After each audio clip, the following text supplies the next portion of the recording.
20 जुलाई 1969 को Neil Armstrong, buzz Aldrin और Apollo 11 mission of NASA के दोनों क्रू मेंबर लैंड करते हैं मून के सरफेस। और नील आर्मस्ट्रॉन्ग लैंड करते समय कहते हैं कुछ शब्द।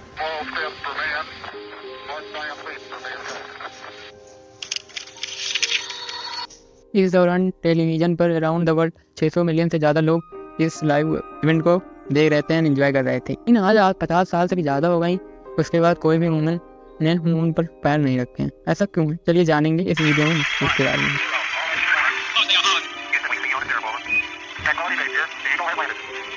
नमस्कार साथियों, जैसे कि मैं पता US is known as super power. Cold war के दौरान 1917 में 16 में यूएस और रशिया के बीच ग्रेट कंपटीशन चल रहा था। दोनों चाहते थे कि एक दूसरे के अगेंस्ट जीते किसी भी फील्ड में, और ऐसी रेस स्टार्ट हुई स्पेस की, जहाँ पर रशिया शुरुआत में आगे निकल रहा था। फिर यूएस ने सोचा कि क्या करा जाए जिससे आगे निकला जा सके। ऐसे बहुत सारे मिशन उन्होंने प्लान करने की सोचा।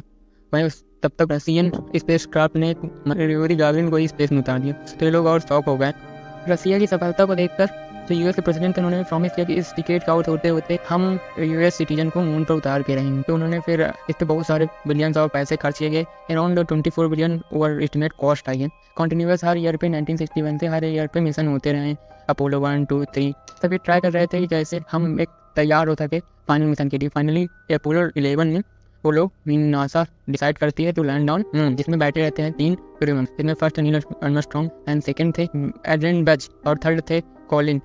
फाइनली 16 जुलाई 1969 को बाय अपोलो मिशन द्वारा नासा डिसाइड करती है टू लैंड ऑन मून, और ये अपने सैटर्न 4 मिसाइल द्वारा उड़ान भर लेते हैं। और कुछ ही समय में बहुत वेरी हाई फ्यूल था, तो जल्दी ये अर्थ के ऑर्बिट पे क्रॉस करके लूनर के ऑर्बिट तक पहुंच जाते हैं। और धीरे धीरे जो उनका पूरा था 2 मॉड्यूल लगे थे, एक कमांडर मॉड्यूल था, दूसरा लूनर मॉड्यूल था।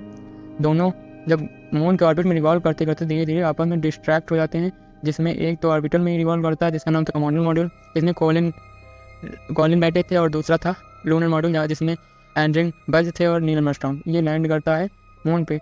सर्कुलर में नहीं लैंड करता, पहले इलेक्ट्रिकल ऑर्बिट ऑफ मून पे आ जाता है, फिर उसके बाद धीरे धीरे लैंड करने के समय वो ट्राई तो कर रहे थे डोर खोलने का, जो भी था इनका मॉड्यूल उसका डोर खोलने का, लेकिन वो खुल नहीं रहा था क्योंकि बाहर प्रेशर बहुत ज़्यादा था। फिर किसी तरह प्रयास करते करते खुला, और खुलते समय क्या हुआ, उसका जो स्विच ऑन ऑफ करने वाला था वो टूट गया। लेकिन उनको उस समय कुछ पता नहीं चला क्योंकि वहाँ पर कोई एयर था ही नहीं। उन दोनों ने करीबन 1-2 घंटे के बाद वहाँ पर मिट्टी को देखा, और रेडियो के द्वारा बता रहे थे तो मिट्टी अब बारी आती है वापसी। स्विच तो उखड़ ही गया था, तो इस शुरुआत में स्टार्ट करते समय कई सारी प्रॉब्लम आई। फिर उन्होंने देखा इसमें तो वही नहीं लगा ऑन ऑफ करने वाला, तो उन्होंने कोई जुगाड़ लगाया। मतलब नील आर्मस्ट्रॉन्ग ने अपना बॉल पेन देखा तो उसको लगा दिया, फिर वो इंजन चलने लगा। लेकिन जो सर्विस मॉड्यूल था उसमें बहुत कम फ्यूल था।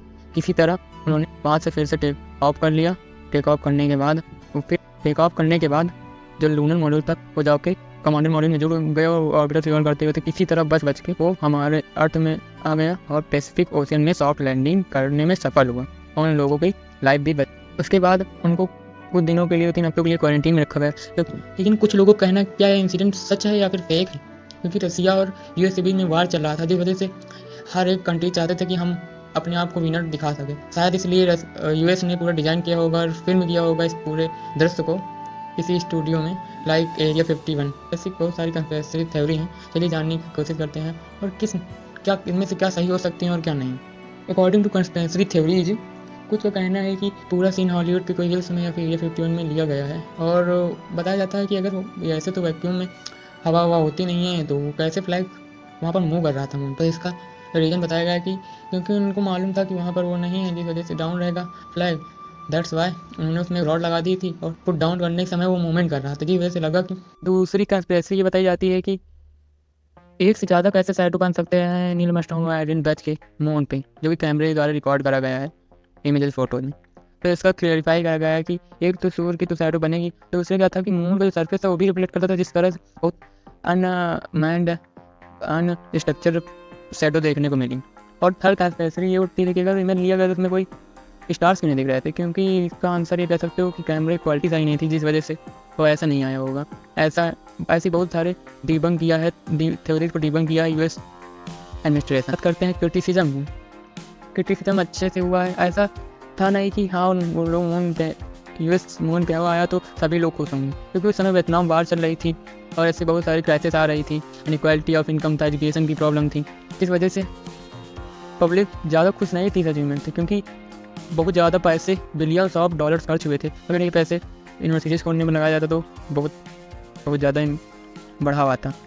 यही कारण कहा जा सकता है कि उसके बाद कोई भी मिशन ऐसा नहीं हुआ जहाँ पर कोई मैन वूमन लैंड किया हो मून पे फिर गया हो, क्योंकि ये पहली बात तो बहुत ज़्यादा एक्सपेंसिव था और यूएस के अलावा very rare countries are good अमीर हैं, तो क्यों कर पाएंगे, उनके पास उतना पैसा नहीं और यूएस की पब्लिक ने इतना ज़्यादा वो प्रेशराइज किया होगा जिस वजह से उन्होंने लास्ट के आगे चल के उस पर ध्यान नहीं दिया। यही कारण है कि आज 50 साल से ज़्यादा हो गया और कोई भी मून मिशन जिसमें ह्यूमन बीइंग लैंड करे मून के सरफेस पे ऐसा नहीं देखा है, क्योंकि ये बहुत ज़्यादा एक्सपेंसिव होता है और यूएस के अलावा ऐसी बहुत ज़्यादा कंट्री नहीं जिनके पास इतना बजट भी होता है। और सेकंड, क्योंकि उनके पब्लिक उनको फोर्स कर रही थी, प्रेशराइज किया, तो उन्होंने कैंसिल कर दिया, वुमेन डेवलपमेंट के बारे में सोचने लगे, काम करने लगे। आई थिंक आपका शो काफ़ी इंटरेस्टेड रहा होगा और आज भी कई सारे इस पर डिबेट होती रहती हैं, कोई मानने को ज़्यादातर लोग तैयार नहीं रहते कि ये सच भी है या फिर कोई झूठ है।